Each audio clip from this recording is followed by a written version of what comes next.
Okay, well, Fisker ma, Falche araf Huldinja, Tapel Iverson heen call that I'm in Oak, Cashin was of Policha or Feki. So welcome all of you on behalf of Acair.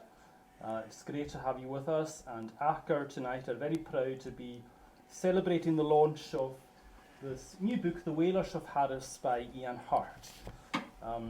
It is really for the first time a comprehensive account of the whaling station in Harris. And Ian Hart, the author, has done us a great service. I think there's so much information, so much research, so many photographs in the book, which you will see in due course. So we're very grateful to the author. Unfortunately, Ian Hart can't be with us this evening, but he did ask that if any of you have any stories, any photographs, any information about the whaling station, then please get in touch either with ourselves at Acair or with Donald Martin here, and we'll pass it on to Ian Hart, the author. So although Ian Hart isn't with us, we are lucky to have a Bunavoneader boy, Donald Martin, who is very familiar with the whaling station. So he's going to give us an account of the workings of the whaling station with reference to the book. After the presentation by Donald, then you're very welcome to have some refreshments and also to purchase a copy of the book. The book is £15.95, and we're having a special offer for the launch of 2 books for £25. I should apologise, we can't take card payment, unfortunately, because our card machine has chosen this week to go on the blink. So we can only accept cash payment, but if you wanted to run out for cash, if you want a book, then by all means, or just place an order with us at Acair, and the book will be available in local outlets as well. So I should thank Acair staff for all their hard work in bringing this book to fruition. Thank you to the library for allowing us use of this very comfortable venue for the launch, and thank you to Donald Martin for agreeing to chair this event. And we're going to learn a lot more about the whaling station as the night goes on. So thank you all for coming. Without any further ado, Donald. Well, tapel at nuis, agus tain gwyf son hien, mi oasach talitje vi sio conlader, agus tain cwtioch de gach, gyda'r son an opedder in at the feiltje leo show. Good evening, everybody, and I'm very pleased to be with you this evening. I'm glad that Angus confirmed that I'm not Ian Hart, because I've already been asked, and also on Tarbert on Tuesday night, the number of people who came up and asked me if I was Ian Hart. I wish I were Ian Hart, because this book is a remarkable publication, and he obviously spent a lot of time researching the history of the whaling station. Ian Hart is a whaling historian and has written 10 books. This is his 10th book, and most of them have been on whaling in various parts of the world. He actually spent 3 or 4 years as curator of the Whaling Museum in South Georgia. And I'm pleased to have with me this evening somebody who has spent time on the whalers and the catchers in South Georgia, Roddy Morrison from Shawbust. And we're very fortunate in having Roddy with us on Tuesday night in Harris. He took a collection of photographs from his time there, and he was able to share them with us. So what we've done this evening is, once I've gone through the photographs that I've selected from this book, and that's going to be my talk. It's going to be a sort of illustrated talk about the photographs in the book and the history of the whaling station.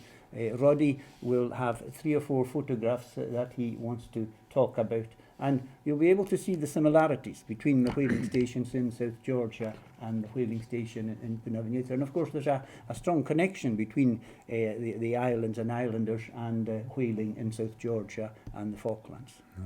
So thank you, Roddy, for coming along with us. Thank you. That is Bunavoneader, and Bunavoneader, I don't know whether you realise this, but Bunavoneader is famous for 3 things, not necessarily in this order. It's famous for the whaling station. It's famous for the championship standard tennis court that was built some years ago amongst the peat bogs in Bunavoneader. And thirdly, and more significantly, it's my birthplace. I was born and brought up in Bunavoneader. I'm too young to know much about the whaling station when it operated as a fully blown whaling station. I was 3 years old when it was opened for the last time in 1950, and 4 years old when it closed in 1951. And my clearest memory of the whaling station is the dreadful smell that came from the whaling station in the summer, particularly in the summer, the 2 summers that it was open. I also remember, not that you'll be able to see it from this village, but I also remember that there was a very impressive fountain, 24/7, 365 days a year, and the fountain emanated from a leak that came from the steel pipe that took the water from the dam up the river down to the whaling station. I don't know what the water companies would say nowadays, because there was certainly no question of stemming that leak for many, many, many years. I think it was spouting for many years. And of course, in the winter, it was a fantastic structure because the water froze. And you had this sort of fountain, a static fountain for a couple of days until the thaw came. So that's the whaling station as it is today. And what's left of the whaling station is the iconic brick chimney you see at the far end there. Now, I have no idea how on earth that chimney has stood there for 100 years. When you think of the gales and the bad weather that we have down there, it has not moved. I don't think there's a brick that has moved from it over 100 years, so it was obviously well built. Somebody told me, whether it's true or not, that the reason it has remained just as it was the day it was completed was because the sand came from Tarancy. Whether that's true or not, I don't know. I can't remember if it was somebody from Tarancy who told me that story, but anyway, it probably was. So you'll see the chimney there, and then there are 2 structures. There's the grey structure up at the top. That was actually the laboratory that was built in the days of Lord Leverhulme. Lord Leverhulme took over the station in 1922, and it remained open until 1928. And he wanted to do some research to find out if whale meat could be processed into sausages for his employees in the Congo, because he had a lot of businesses down there. So he had a chemist that was doing some research work into the whale meat, and that was where the laboratory was. And further down, there's a brick building there, and that building was built using the bricks that came from one of the chimneys. The chimney you see there is only one of 3. There were 3 chimneys there at one time, and you'll see one photograph. I've been able to identify the 3 chimneys smoking away, so you'll see that later on. The brick building was actually a meat packing unit. So that's what you see today, and that's showing you much a zoomed version of the one I showed you earlier on with the 2 structures there. When you see the old photographs showing the buildings that they built when the station first opened in 1904, you wonder how on earth they managed to fit all those buildings into that site. Now, the people responsible for the whaling station and bringing the whaling fishing industry into the Western Isles, Harris, were father and son Peter Hellerson and his son Carl. They were Norwegians from a very wealthy Norwegian family, and they had whaling interests, first of all in Norway, and when the whales, they were catching whales off the Norwegian coast and further afield, and when whales were depleted there, they then moved on to Iceland and built a whaling station in Iceland. And they were there for about 3 or 4 years when they decided that they would have to look elsewhere for whales, and they identified the North Atlantic round St Kilda and Rockall, and they identified Bunavoneader as an ideal and appropriate place in order to set up the whaling interest there. It had a number of advantages. It was a sheltered spot where they could take the whalers in from St Kilda and Rockall, and it also had sufficient deep water, and it had sufficient water from the nearby river so that they could set up a sort of hydro scheme in order to run the machinery that they needed to cook the whale meat and the whale bone. So these two were the ones who were responsible for setting up the whaling station, and they ran the whaling station from 1904 to 1914, when it had to close at the outbreak of the First World War. The men who were working there, and at one time there were over 100 people working on the whaling, on the station there, on the whaling station. Men, women and boys. They started at the age of 15. So the men, most of them were called up into the army to fight in the First World War, and the Norwegians, they had to go back to Norway. So they then opened up in 1920. By this time, Peter Hellerson had died. He died in 1909, and his son, Carl, had taken over the operations, and he opened it again in 1920, and he opened for 2 seasons, and he found that there weren't sufficient whales to make it a viable concern. So it closed down in 1921, and in 1922, Lord Leverhulme by this time had moved down to Harris, and he had his operations, his fishing operations in Leverborough, and of course he had great plans for the fishing industry in Leverborough, and also he decided that it would be for the benefit of his enterprises in Africa if he got involved in the whaling station. So he took it over, and a manager was taken in from, I think he came from Glasgow, Bertrand Bostock, and he decided that the first thing they would have to do was to revamp and refurbish the buildings and the equipment, and a fair amount of money was going to be spent in taking it up to what they regarded as a satisfactory standard. And as I said, one of the projects that Lord Leverhulme was interested in was processing whale meat for sausages for the Congo, and that never succeeded. And of course 2 or 3 years after that, Lord Leverhulme died, and while the whaling station was not owned by Lord Leverhulme himself, it was actually owned by a company of Lord Leverhulme. The company decided to continue their operations there until 1928, and they finally decided that it was no longer viable. They weren't getting sufficient whales to keep the business going, so it closed down in 1928. And nothing happened there until 1950, when another Norwegian gentleman, Hans Jeppersen, took over and tried to make it a going concern for 2 years, but nothing came of that. Now that vessel is the vessel that took the buildings and the machinery from Iceland to Harris. Apparently what the Norwegians were doing when they were setting up their whaling stations, they were using the same buildings and the same material in one place, and then once they decided that they were moving elsewhere, they would just take everything with them, or most of the things with them.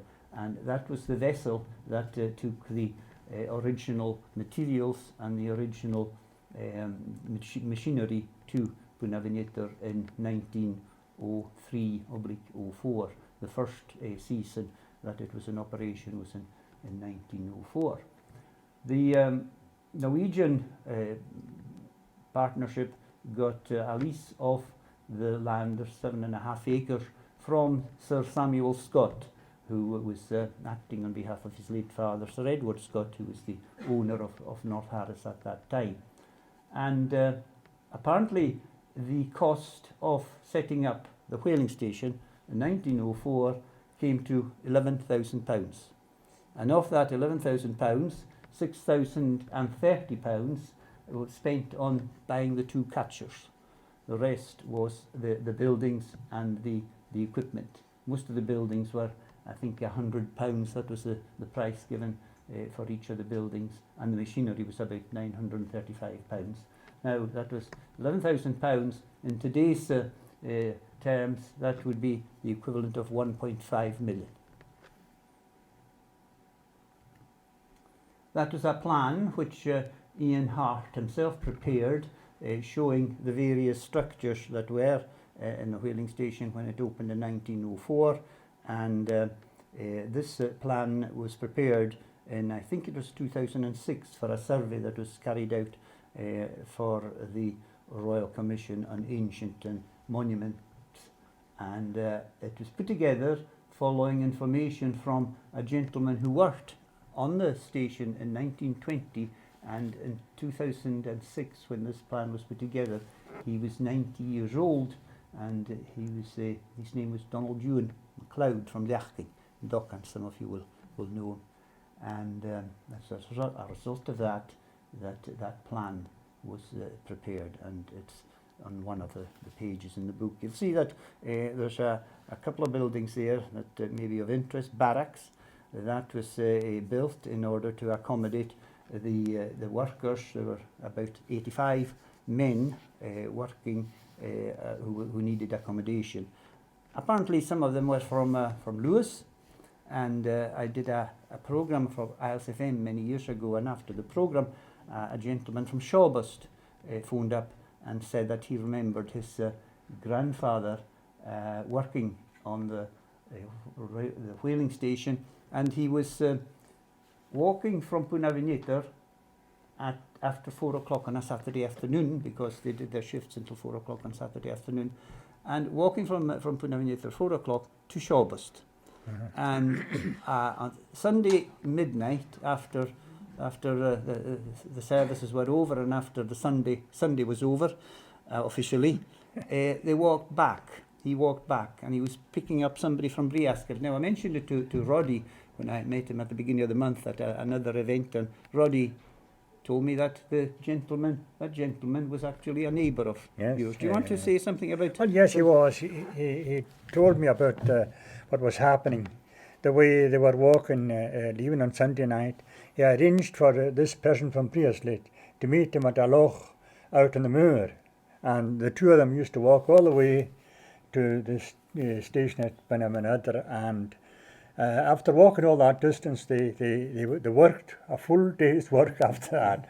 Now, I think that was some doing. It's a long way, even for a car. Never mind walking it. Yes, and so he had a lot of stories about the station in Harris then. I used to listen to what he was saying, and it's amazed. I was amazed that how fit he was. They would have to be. If they weren't fit, before, they were certainly fit at the end of the walk. Yes. There was apparently another story about a fellow from Ballallan.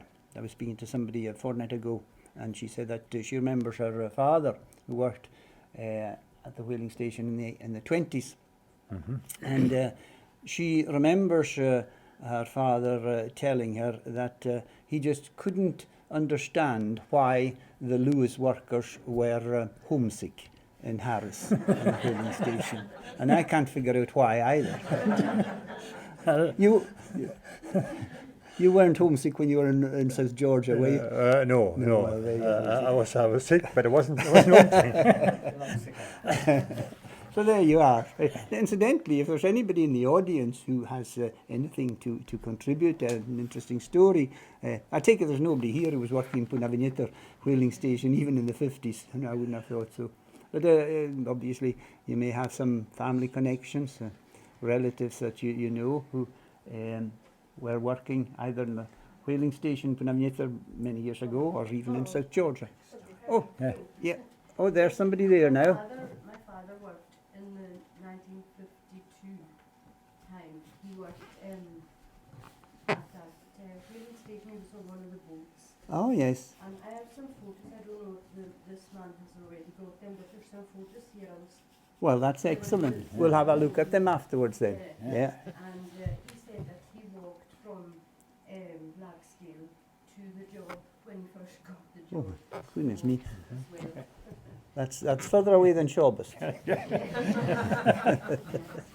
he wouldn't have been homesick. Yeah, there was a lot of people from Lewis going over there to work, Yes. even for building the roads and things like that. Yes. And I remember him telling they used to. There was a bus at that time. That later on, and they were getting a bus, and they came out of the bus at the bottom of the Clisholm because they had to walk all the way up because the bus couldn't carry them. Yes, that's right. Oh, yes. Yeah, that's right. So that's the plan, and it shows you. The other one thing I want to point out, and you'll see it on one of the photographs, there's a very iconic building, and it was there in my day as well, the Norwegian Villa. And this is a villa that had been taken over originally from Norway, and then it had been in Iceland, and this was where the managers stayed. And it was quite a big building, very imposing building, a wooden structure, and it was white paint and a red roof. And in my day, a family had bought it from Lord Leverhulme, and they were staying there. But it was also the place where the villagers of Fordhasik and Bunavoneader had their weekly prayer meeting. Because I remember going there, and there was this big room, I think it might have been the dining room, with a big oak table in the middle, and covered in a velvet cloth, and the Bible in the middle of the table. And I was able to confirm earlier this week, not that I can remember it, that I was actually christened in the villa. And the person who reminded me of it was my sister, who's a year younger than me. So she obviously has a better memory than me being younger. So that was in July 1948. I was 15 months, and she was along with her brother. And just to explain, I have twin brothers and sisters, and there's only 11 months of a difference. So that's amazing. Three of us were actually christened in the villa. But that was why, because it was the meeting place, the meeting house for the prayer meeting on a Wednesday night. The villa now in South Georgia was in another station. It wasn't in this harbour or Stromness. It was in another station where the magistrate and all these people, government people were staying. Right. Yeah. And the managers, the station managers, were they staying no, there? they had a villa as well, but a smaller one. But the big one in Great Wigan was very similar to the one he had in Harris. Aye. Well, there you are. That's it. Obviously a kit. That's a photo from the book, which shows you the various buildings and the structures there, and Ian has very, very helpfully identified them. The building at the end here is the blacksmith's smithy, and coincidentally we have here tonight the granddaughter of that very blacksmith, Angus MacDiarmid. And again, coincidentally, on Tuesday night in Harris, we had Valerie's sister, Shona. So there's another connection. Angus MacDiarmid was a very busy man. He was responsible for sharpening the equipment, the implements that they used, both on the catchers. A very important man, that. Yes, that's right. And after the station closed, he actually continued as a blacksmith in the village, and he had a smithy down by the side of the road, and continued work there. He did contract work for the council, the roadmen, and also for the estate. Do you want to say anything about your grandfather, Valerie? I could go on all night about him. Oh, we've got all night. Yes, you could. I'm sure you could. I think he was also he was a presenter, and he would have been presenting in the villa as well. Yes, yeah. So that's the smithy. Then you've got the workers' barracks. We'll refer to that. Water turbine. That was where the water coming down from the dam further up the river. It was used to provide electricity through the water turbine. The blubber factory, very important part of the operations, because they took, that was the first thing they did, wasn't it? Yeah, took the blubber. Flensers, they used to have flensing knives. They clambered up on top of the wheel, and there was a winch drawing the hooked it onto the one end of it, and these flensers then used to just cut it off as the thing was coming off, and then they rolled it over and did the same on the other side.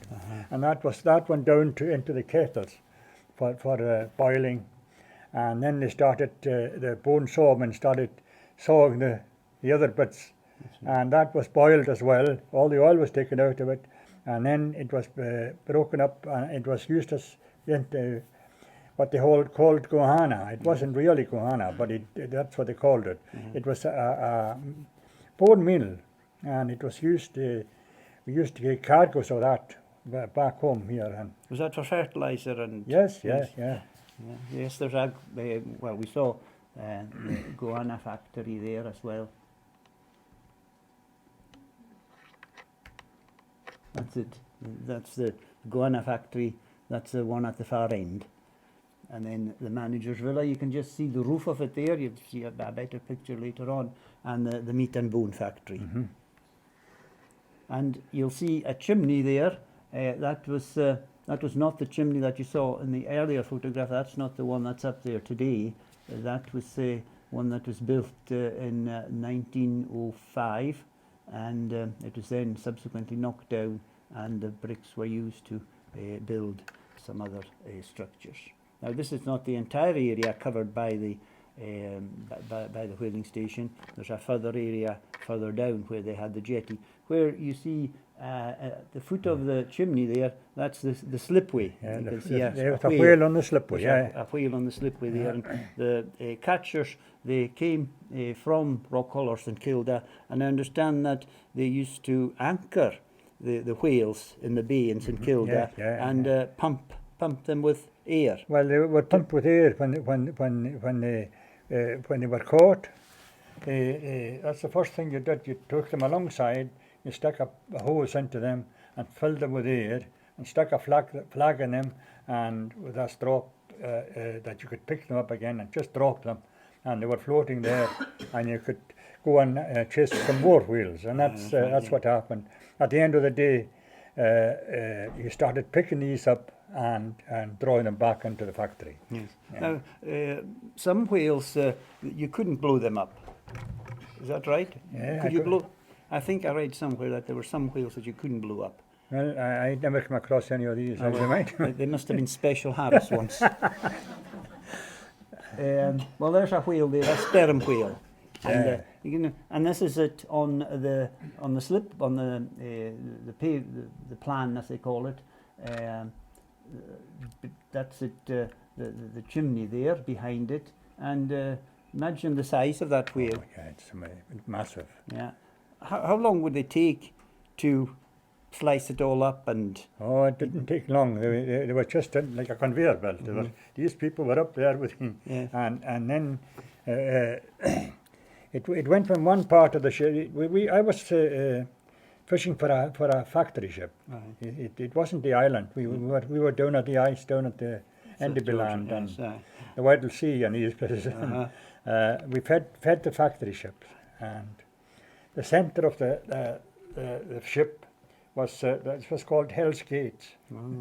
For a reason. It was really amazing seeing all these wires crossing.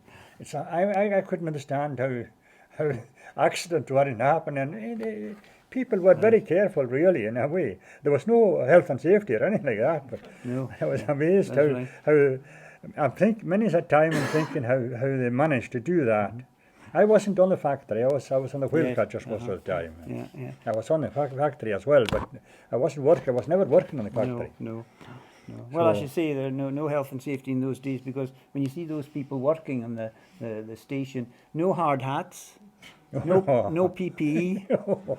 They did have spiky boots, because Yeah. presumably this would be full of oil and blood. Oh and, yeah. Well, the people who used the flensers, they had spiky boots. Yes, Yeah, that's yeah, right. they- They had. That's how they walked on the back of the wheel. Yeah. Now the flensers, they were the ones who did the blubbering, was Yeah, it? they took And the the flensers. limmers, they were the Yeah. butchers, Yeah. dealing with the meat. And as you said, every single bit of the whale was used. They used Every it for bit was everything. used, everything. There was Except nothing. one thing, and they couldn't use it anyway, and that's the smell. But I've come across a brilliant idea. I'm sure if somebody, and particularly those who are involved in producing these candles, you know, the scented candles, if they could somehow provide the smell that they Oh, well, emanated from the whaling station, they You, would didn't, make you a wouldn't be fortune. wanting any of that. I don't know. No. I'm afraid. Well, there's a flames. We could smell it. We could smell the factory ship before we saw it.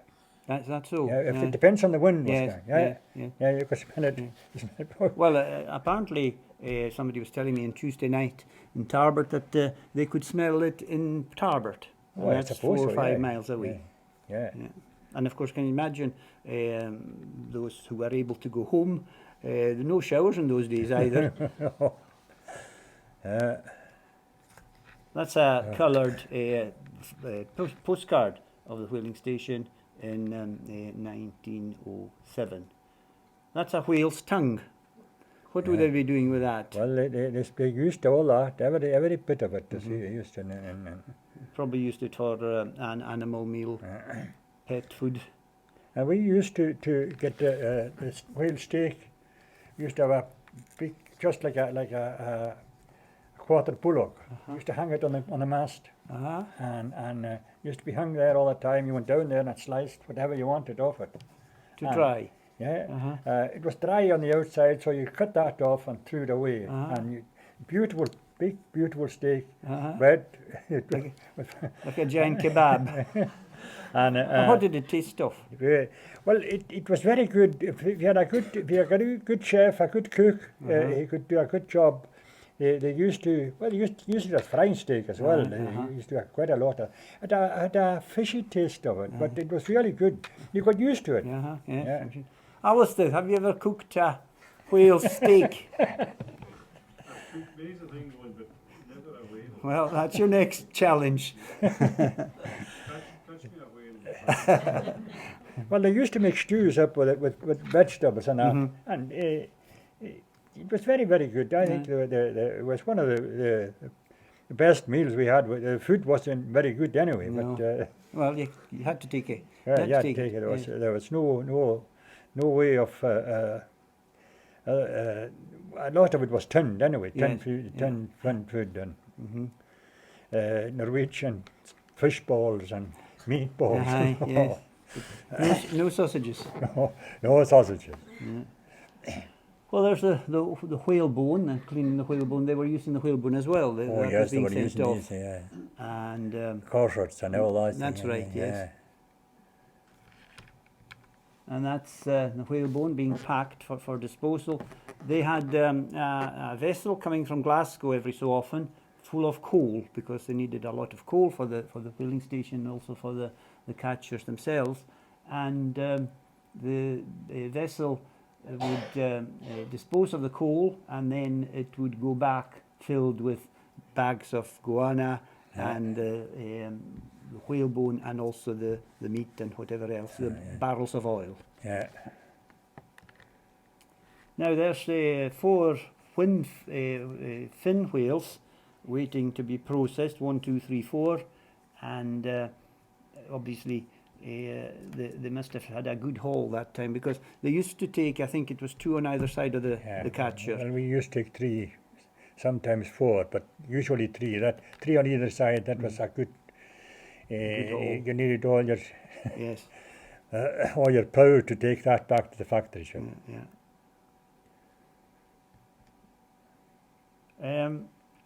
In 1907, Carl Hellerson decided that he would commission 3 new vessels, and they were built in Norway, and I believe they were built on time. And the first one was called the Sir Samuel Scott, named after the person who leased the land to the Herlufsons for the whaling station. And the other 2, one was called Harris and the other one St Kilda, and they were going out to St Kilda and Rockall for the remainder of the time that the Herlufsons had the whaling station. That's a photograph taken in 1909, and you see that it's all very fresh and clean and at that time. And again, you see the chimney there, the chimney that was in the centre of the buildings, with a big whale, a massive big whale there, ready to be taken up onto the slip. They must have been getting blue whales up, a lot of blue whales. Yes, in fact, I read somewhere that they had the biggest blue whale in the British Isles on the whaling station. Blue whale was, of course, very valuable, wasn't it? Yeah, One of they the were most, very, very hard to come by. Yeah. When I was there in the South Atlantic, it was a bonus when you got a blue whale. yes. In let me see where it is now. I've got some statistics here. In the 20 seasons that the station operated from 1904 until 1951, that included the last 2 years, they caught 376 blue whale, which is a substantial number. That's a huge amount, yeah. 1,872 fin whales, that was the ones we saw, the 4 of them there. 390 humpback, 91 sperm, and 32 others. A total of 2,866 whales during the time the station was operational. That was good going, that. And that produced 86,000, imagine 86,000 barrels of oil, and an unknown quantity of guana, whalebone and other products. So it was a very profitable operation for the first 10 years of its life, but afterwards things went downhill because the stocks were depleted. Yeah, well, the same thing happened in the Antarctic as well. Yes, yeah. It wasn't viable in the end, really. This photograph shows you another part of the station. Away out at the far end there, there's a pier. They construct a pier, and there's a vessel that's berthed there. That vessel was permanently there because they used to store and on occasions accommodation for some of the workmen. There were about 30% of the workforce were from Norway, and the rest were from local islands, Lewis, Harrison, possibly Uist. You can see the villa, the white building up the back there. You see more of it there, but there's a better picture coming up, I hope, later on. That's the store that had the guana bagged and ready for the vessel to take it off to Glasgow. That was one of the vessels with a whale that it had obviously caught, but you should see the seagulls having a field time. Yeah. They were on And top of them all the time. They would be following the catcher right in. Same as they do with the fishing boats, really. Yeah.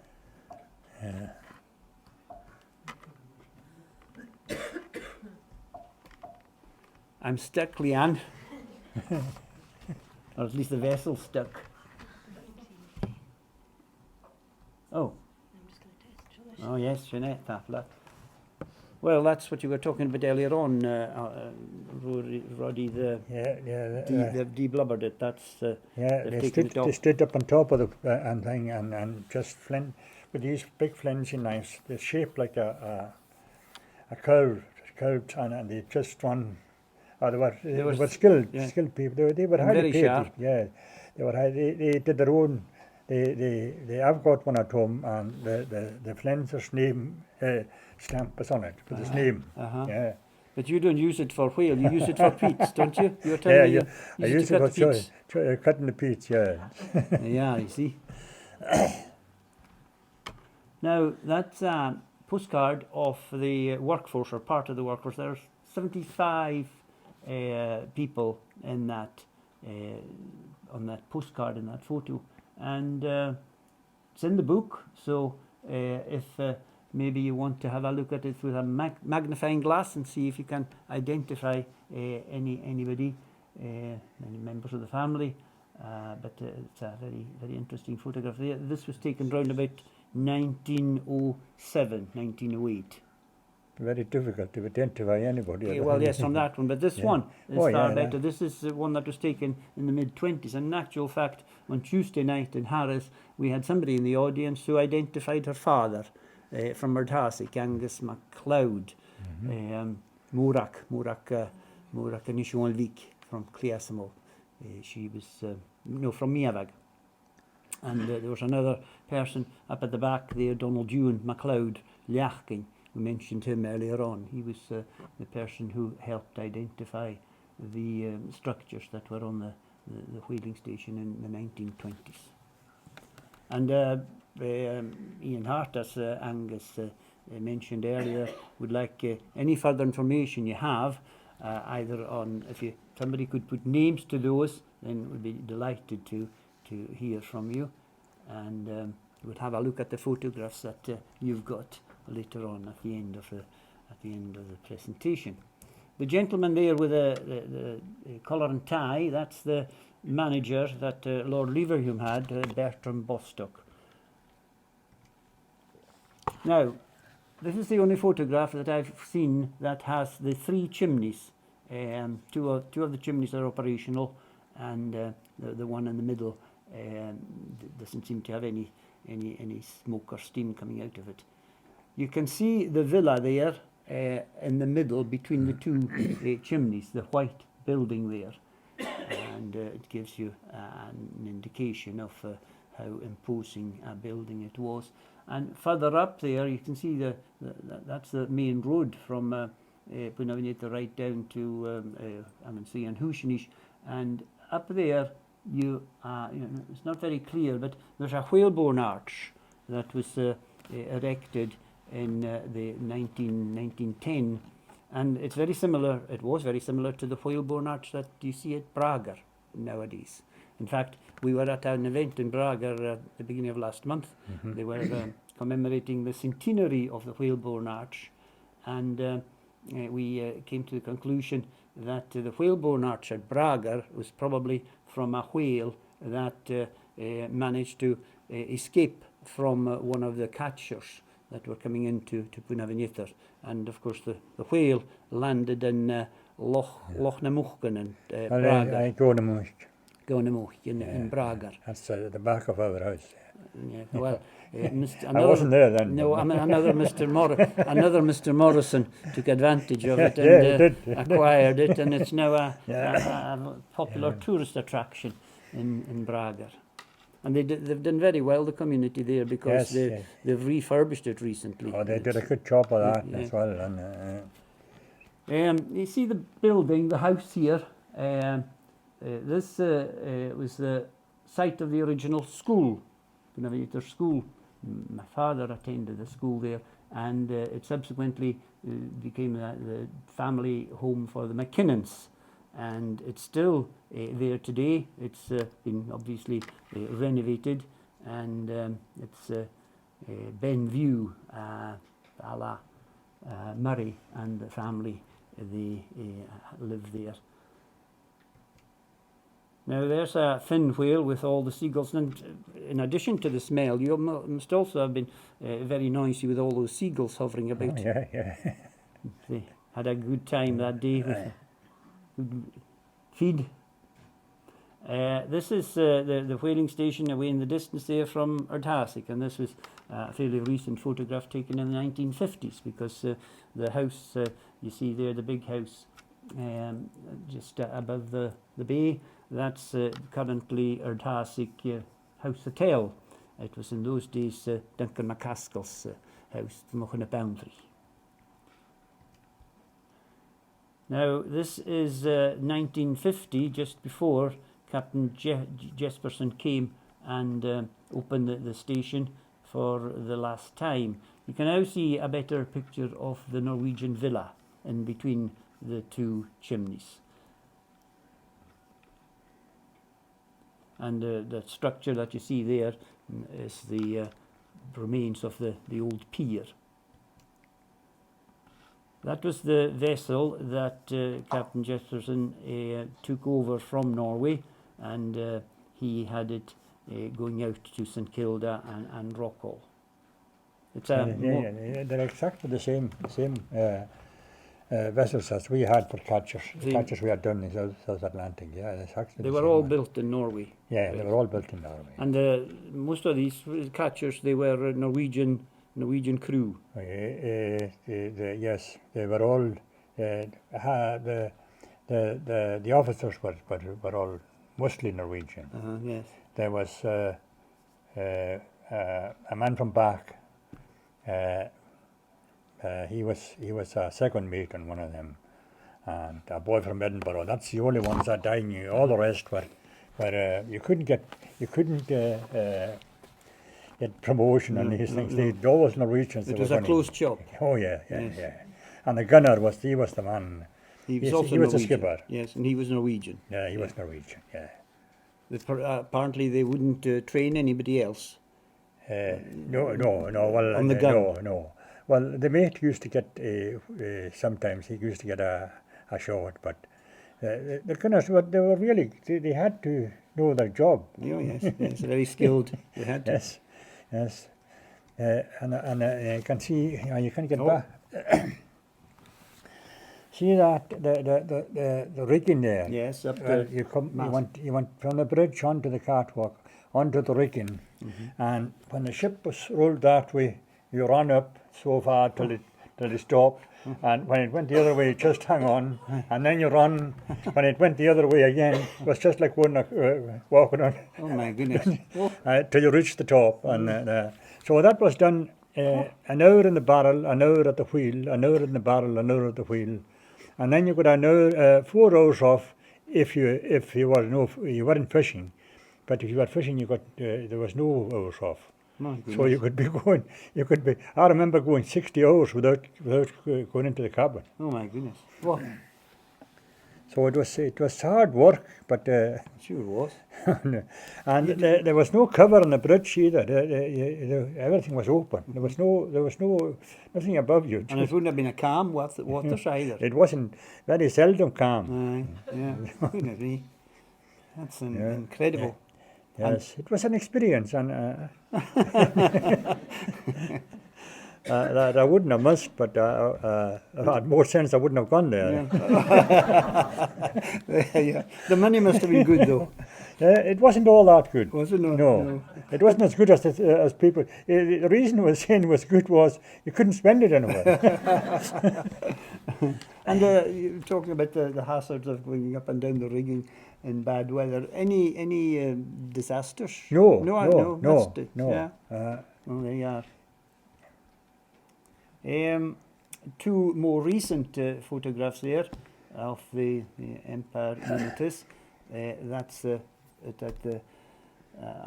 the slipway, and you see the two houses there. The one on your left is the remains of the villa, and the other one is the laboratory. And as I said, the villa was occupied in those days by the McInnes family, and the laboratory was bought by a couple, John MacLeod and his wife Peggy, Shani Alsterui, and they lived there until the 70s. And across the bay, you'll see another house there. That's the Shaw's house. And were they wooden? They were wooden buildings, were they originally? On the whaling station. Yeah. Yes, they were. Apart from the brick buildings that we saw there, and that one that was built in Lord Leverham's time. Yeah. that's Captain Jesperson directing the operations, and that's the cover of this book, this magnificent book. And that's not Ian Hart, that's Captain Jefferson. The photograph of Ian Hart is inside. This is another unusual photo in that it shows you the 4 women who were working along with the men, and on Tuesday night a lady was able to identify 3 of those 4 women.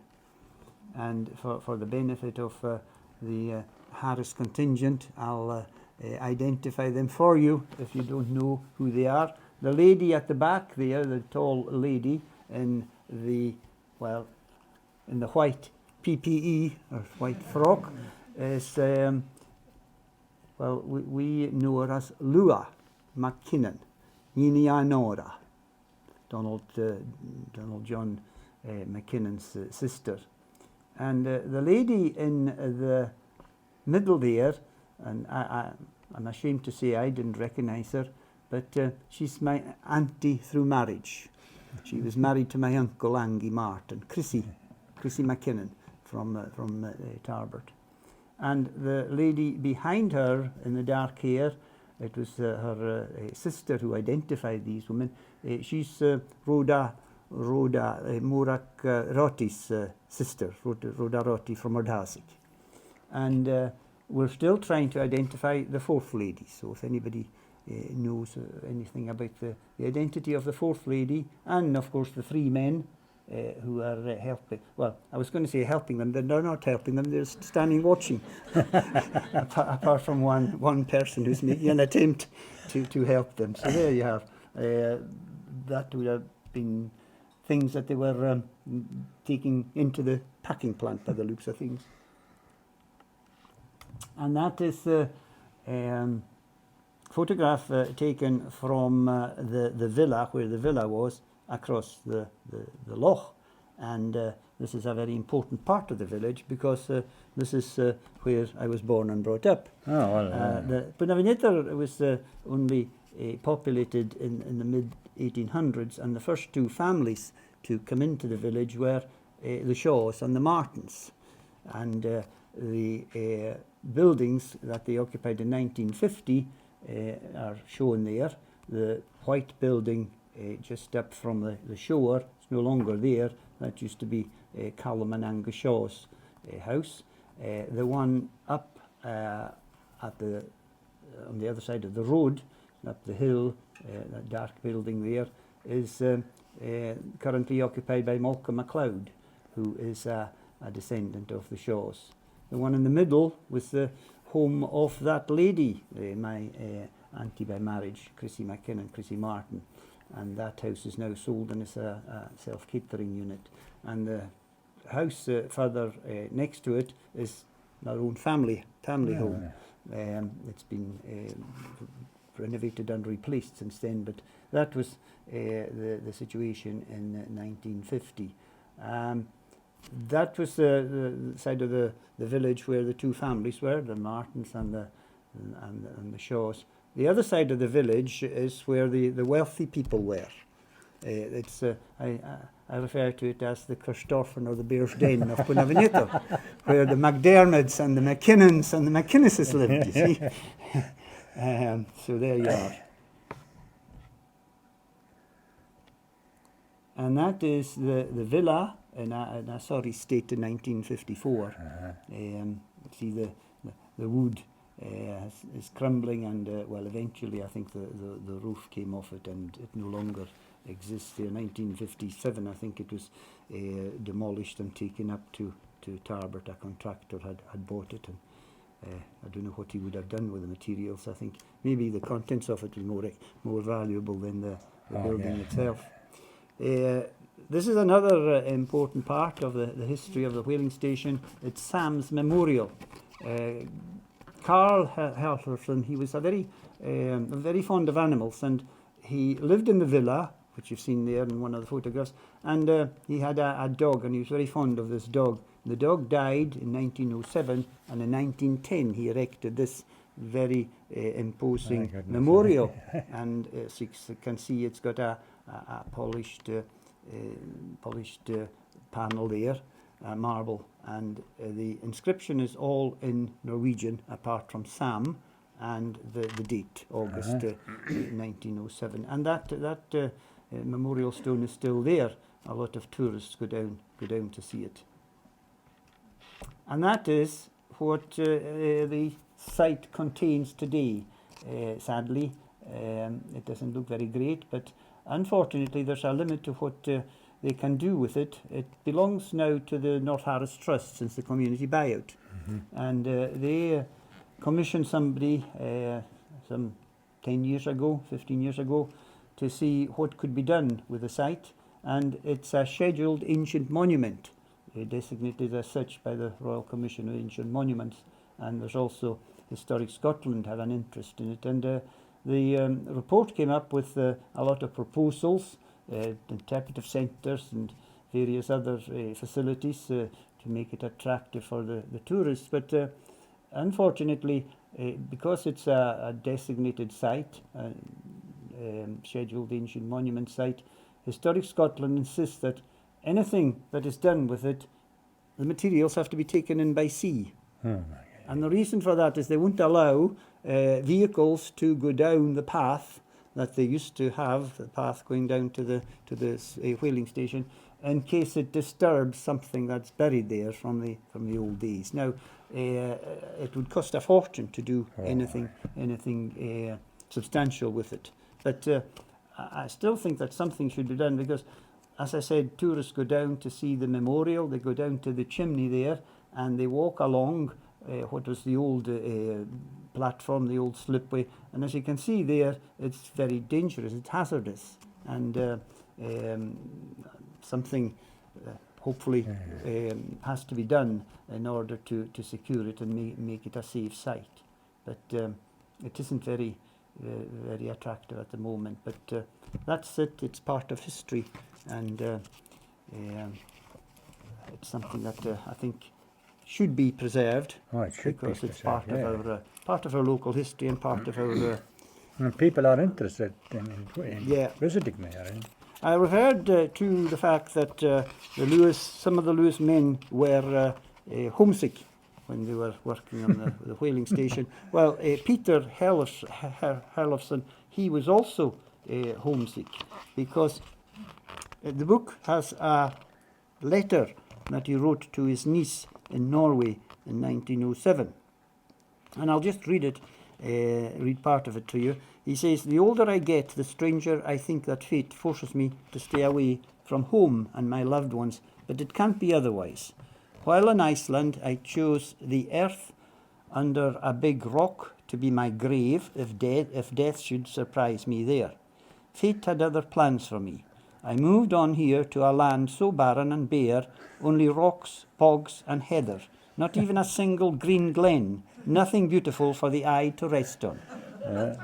I hope I do not end my days here." Well, he didn't. He died in Norway in 1909. "There is hardly enough soil to dig a grave. The whales decide everything for me and things are looking brighter." He went on to say that his 34-year-old son Carl, open quotes, was doing well and is happy. "I don't think you need to worry about an English sister-in-law as far as I can see." He obviously didn't entertain a Gaelic sister-in-law. "I don't think you need to worry. This year the workforce consists mainly of good people, except one who we will get rid of. He was unfortunate in his behaviour the other day and offered to cut my throat. I turned down his offer and threw him out." They didn't even have HR policies in those days. In fact, nowadays he would be charged with attempted murder. So, ik ga naar ons en wees de roe. Where else? So there you have it. That's all I have to say about this historic and area of importance to me and to the island and to the community. Yeah, it was. And I think now we have a few of your own Well, photographs. that's the catchers, the whale catchers. They lined up where they did the maintenance during over winter in Leith Harbour in South Georgia. They were lined up like that, and the crews used to go out there and clean the boilers, do all the painting and all that. And after that, they were taken to there was 2 dry docks over in Stromness, which is another station just beside Leith Harbour. And these 2 dry docks were quite busy. When I was there, it was there was ships in and out over there all the time. So they were all maintained with the highest, but as best they could do. They were well looked after, and so that's the. How many would be on each? The crew of 16, 18, usually 18, I think. The crew of there was before engineers, a skipper, 2 mates, 4 ABs, a chef, a cook, and a couple of deck boys, deck mess boys. That's what I was when I was 16 years old, and I went there first of all, and that was my job. Getting up at 5:30 in the morning, starting at 6, pilling spuds. That was and then you're on these things, they were rolling all over the place anyway. The first thing you did, you set the tables and you covered it with a wet blanket, with a wet sheet. You covered the table with it. Then you put bars across the tape so that the plates wouldn't be running Oh around. my goodness. So that was, then when the breakfast was over, they cleaned that up. And then if there was anything to be done, you went out on deck, up on the bridge looking for whales or whatever.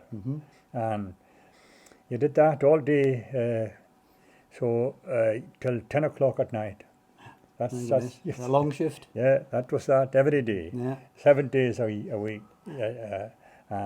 for the whole trip. Yeah. So what happened when you got promotion? What were you doing then? Well, the next winter I did. I was AB. I was on AB. I was promoted to AB quite early in the. And during the winter, I was fortunate enough to. I was working in the dry docks in Stromness, and I got a job working with assisting the storekeeper, and fortunately for me, the storekeeper was a chief engineer of one of the catchers, and they're putting a new engine into his boat, so he had to go away and oversee that. So I got a job as storekeeper, so I was very fortunate. That was the end of my and they told me to stay on. The station engineer asked me if I could stay on for the season, and I said I want to go back on the catcher, which was a mistake. But too late. And this here, that is the Southern Harvester, the nearest one there. That's the factory ship that I was working for. And behind it is the oil tank, the Southern Opal, which carried all the oil, and they carried the oils for the catchers onto. They pumped that onto the factory ship. Then they cleaned the hole. They had to clean the holes out again, of course, and then they took the oil from the factory ship to ship back home. and the factory ships, they were sailing away. Were they from? They used to come down.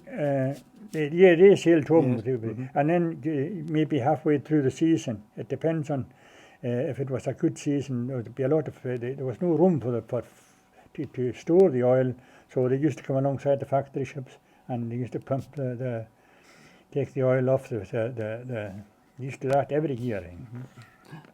Very interesting. And this is That is the same thing again. The station. That's the station. It's so similar. I couldn't get over it how similar the buildings were. Yes. It's not a very good photo of that, But it's very, very similar to the buildings that were in Harris. That's right, yes. Very, very similar.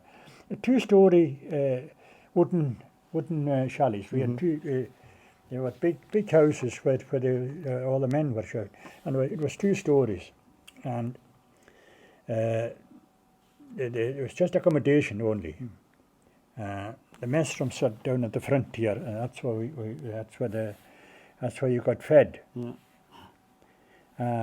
So all the buildings were very, very similar. Similar to exactly the same. They were the same. But I was in Stornoway, they were better buildings. They were newer, but they were built on the same way. And how many people would be accommodated in a? Oh, during the winter, Roughly, there'd be a few hundred, quite a few hundred. In Stornoway now it was a smaller station. There wasn't as many there as there was in there. But from the Western Isles, there was, I would say, about 30 or 40 from the Western Isles alone, Yes. overwintering, and we used to have big ceilidhs there and that. I'm sure you did. Yes. That was a pastime. There was a cinema there as well, and they used to show old films. Yeah. But otherwise, we used to have a dart team, and people went out skiing sometimes as well. But of course, if you were hurt, if you broke your leg, you were off pay. You weren't getting any pay. No. So Sure. people were wary of going out. Of course, yes. Yeah. I remember reading Jock Murray's book. Jock Murray was one of the... Yes, he was on the island. He was also in the Southern Harvester. Was it the Harvester or the Venturer? I think it was the Harvester. And he said that he reckoned that there was at least 20 men from Grace alone. Yes, that's right. Yes, I knew them. I knew them all. Aye? Yeah. Yeah. Yes, there was a huge amount. There's quite a lot of people from Lochs mostly. There's an awful lot of people from Lochs. And Gress back. 2 or 3 from Point. There was a few from Point. On the west side there was Braggart, Shawbust. Yeah, there was quite a few from that, and Carloway. But Brew, Arnold Brew, Barbas. There was nobody from there. There was nobody from Shadra there, as far as I know. And I think there was one person from Bor. I'm amazed all these, and they were all seamen. Yeah. But from Ness now, there was quite a lot from Ness as well. Well, I know we've got people here from Loch Lochs. Do you know of anybody from your area who was down in South Georgia? No? Alexander McRae. Yes, I knew him. Yeah, I knew Alec Dan. There was 2 Alec Dans, and there was another Alec Dan. There's two Alec Dans there from the same area. They were Urbust and Crossbust and Rahanish. Yeah, there's quite a lot of these people, and a lot from South Lochs as well. Some great characters, from South Lochs. I'm sure.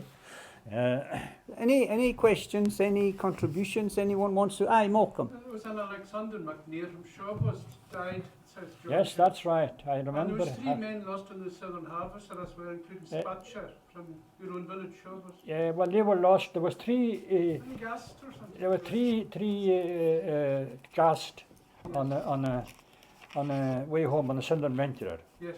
Because I was on the bridge. The wireless operator came in and he says, he went to the skipper and he said, there's 3 big accident on the Venturer. There was 3 died, and he said, Finlayson, MacLeod and MacDonald. And the skipper turned around to me and says, these guys must have come from your area. And I said, yes, one of them was my uncle by marriage. Of course, I knew right away he was the only Finlayson on there. And so that's what happened. And but Alec McNair, now he's the only Lewisman buried in Leith Harbour. It was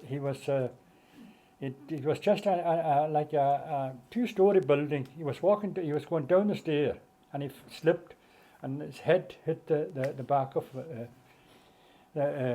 and that was it. Dr. McIntosh was a doctor on the island at that time from Harris, and he couldn't do anything for him. So he must have got a brain injury. It was So- Dr. McIntosh from Rodel. Yes, Yes, Dr. that's right. McIntosh from Rodel, yes. Alistair, you're Yes, thank you both. It was an excellent presentation. I've got a question for Roddy. I want to put him on the spot. Do you I think can't hear you, Alistair. I'm deaf. so he's saying he's deaf. He doesn't want to answer you. I didn't want to ask the question. Which do you think is best or better? Is it whale meat or the guga? Neither. Well, I like them both. So.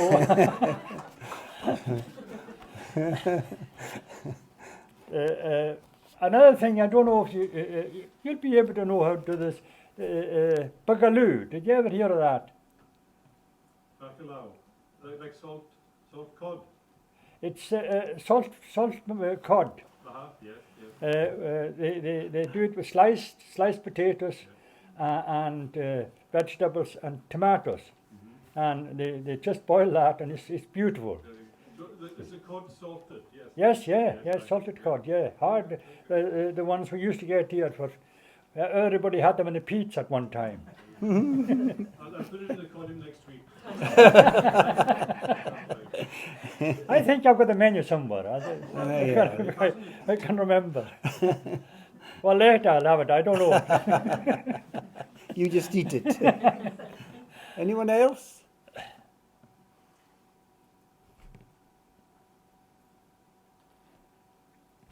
Oh yes, Was most of the oil, did they stay in Scotland or was it exported in other countries? The whale oil. whale oil. Was it exported to other countries, or was it? I know that Lord Leverhulme, he was hoping that the oil could be used down in his enterprise at Port Sunlight for the soap, but it wasn't successful. So obviously, it did. Originally the oil was used to light the street lamps and the domestic lamps. Yes, a lot of that. It was extracted. I think they used the oil was used for a lot of things. Yes, The it was used for. and I suppose they exported all that. Whether the oil itself was exported, I can't say. It was also used for margarine. Some of it Yes. was used for margarine, cooking. Yeah. And in America, they added it to the car fuel as an additive. Huh? Yes, Oh, yeah, no, might get a hold of that. you'll be going back to the whalers. The price of petrol. Yeah. Now, there's another lady with us, and she was telling me that she had done some work on the whaling station. Are you able to tell us about it? No, not just like that, I'm afraid, but I was remembering that a gentleman I met in Skye years ago, he'd probably be in his 80s now. He worked on building sites when he was a young man, and he remembered painting, he was doing poured concrete, painting the shuttering with whale oil so that it didn't stick, the concrete didn't stick to it. Ah, well, there you are. Mm-hmm. Now, I don't know whether you're able to confirm this or not, but I was talking to somebody on Tuesday night, and he said that he had been speaking to somebody who had been down in South Georgia, and they came across a steel beam, and it had the name Bunavoneader on it. Is that possible? Oh, yeah, it's quite possible because all these buildings were taken down from somewhere from Norway. But I can't see if it was Norwegians that were using these buildings, it could quite easily have been. Yeah. Because I understand that Herlufsen, when he left Harris, he then went to the Straits of Gibraltar, and was involved in the whaling there. Yes, that's right. And then from there he went down to South Georgia. So the Norwegians, they were following the whales. Oh, You know, yes, when yes, the stocks were depleted, they moved on elsewhere. Well, they were ruling the loading the roost all the time I was there. Anyway, Yes, yeah. well, the managers and everything there. And in those days, there was no concern about overfishing and the fact that you were killing so many of those whales. In fact, some of them are no longer extinct. It was an awful thing to do. When I think back of it, it was what we were doing wasn't right. Yes, yeah. But That's right. we were doing it for money and that. Yeah. You had no Priorities. Yeah. Yeah. Of course, it's now commercial whaling is banned in most countries. Yes, Right. but the Japanese are still doing it. Yes, and the Norwegians. And they were doing it illegally when we were there. Aye, They yeah. were killing all kinds of whales, Yeah. which they shouldn't have. Well, thank you, Roddy, Yeah, well, thank you. and thank you very much indeed for coming along. I hope you found it of use and of interest to you. And as I said, this is a fantastic publication. It's worth buying for the photographs alone, because it's got over 100 black and white photographs full of historical information, full of detailed information as well. He done a tremendous amount of work, research into it, even so detailed that he indicates how many whales were caught each year during the station's operations, and also he indicates how many, what happened to them in terms of barrels of oil, in terms of tonnage of guana and meat and all the rest of it. So it really is quite a publication, and a very valuable reference book that fills a much needed gap in the social and local history of our islands. Well, yes, it's well worth the money. I haven't read it all. I went through it. I looked through it. Yes. And it's really a good book. Yeah. So thank you, Angus, for giving us the opportunity to come here and explain why we're here, if nothing else. Well, I should say we're making a recording of the evening, so it should be available on our YouTube channel. I should be able to look at it later on. So just thanks once again to Kathleen and the library staff for use of the library. Thanks to Donald and to Roddy for coming along, and please feel free now to have some refreshments or to buy a copy of the book if you would like to.